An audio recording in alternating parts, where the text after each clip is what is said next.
You can see it's a 1/4-inch drive socket wrench, and I have 3 extensions on it right now, 2 long ones and a short one, and I probably don't need the short one, but I like the distance. And at the end you can see there's a universal joint, 1/4-inch, and I have a socket that hooks onto the 1/4-inch universal joint, and the other end of the socket is hex, so that you can slide in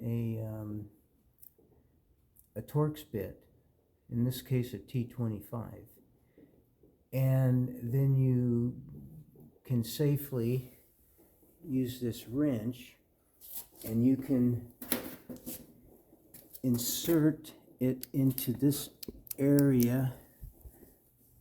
I think you can see back in there, I hope so.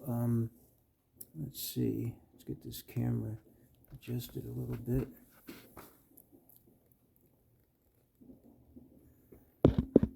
Okay, it's kind of hard to see, but let's see. Why isn't this working well? Okay, you can see it's kind of back in that hole. And what you need to do, let me see if I can zoom in here. Yeah, that might help.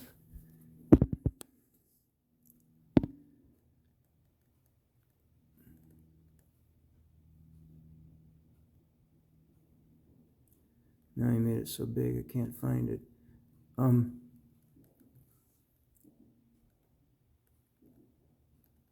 There it is. You see that right there? That's what you need to pull out and replace. And if you can do that without taking apart the whole back of the motorcycle and pulling out the drive shaft and axle and all that, then what you want to do is, I'll show you right now.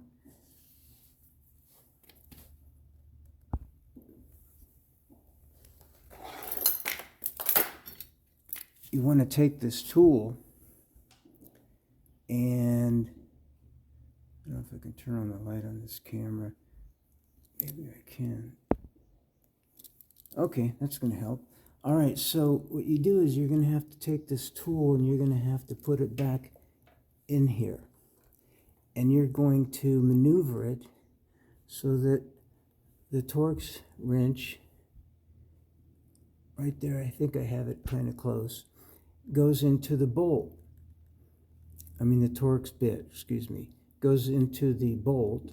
And then you're going to try to angle this so it's not too steep, like not 90 degrees, you know, maybe 30. And you want to keep it straight, and then you can turn this and you can slowly loosen up the bolt and take it out. And in my case, what I did was I got the bolt out most of the way, because I didn't want to drop it and have it get stuck somewhere inside the bike. And so then my hand wouldn't fit through this hole. And as a result, I couldn't reach it with my fingers. So I got my wife, who has a small hand, to reach in the hole for me and to take out the bolt. And she was able to do that. And then the rest of the battle would be after you put the new cable in. As you can see, I have a new cable in it right now. Then you know, you need to put the bolt back in.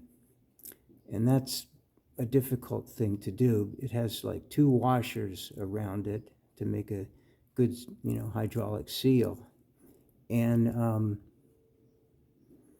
those 2 washers are hard to, you know, hold on to onto the bolt that's, you know, going through the center of the, I guess they call it a banyan joint.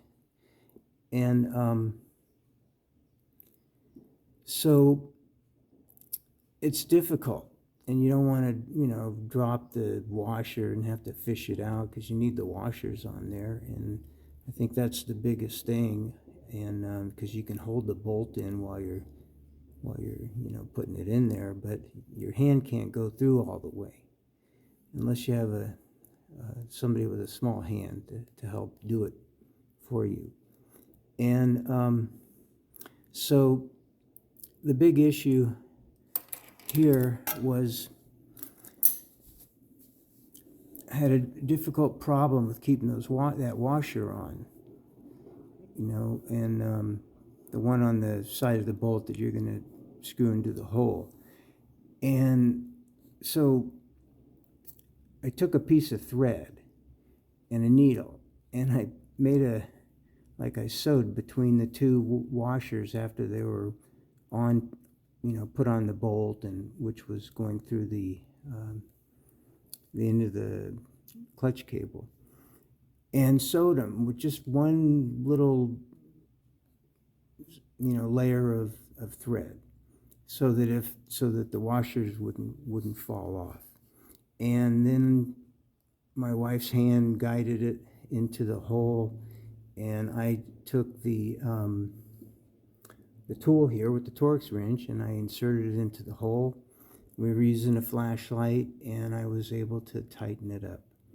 And so you can see now that the cable I put in is going up here, and I've got it going right up to the connection on the handlebars here. I wanted to share this to people because it's really a big hardship to have to take apart, the rear part of your bike just to get to this bolt, one bolt. And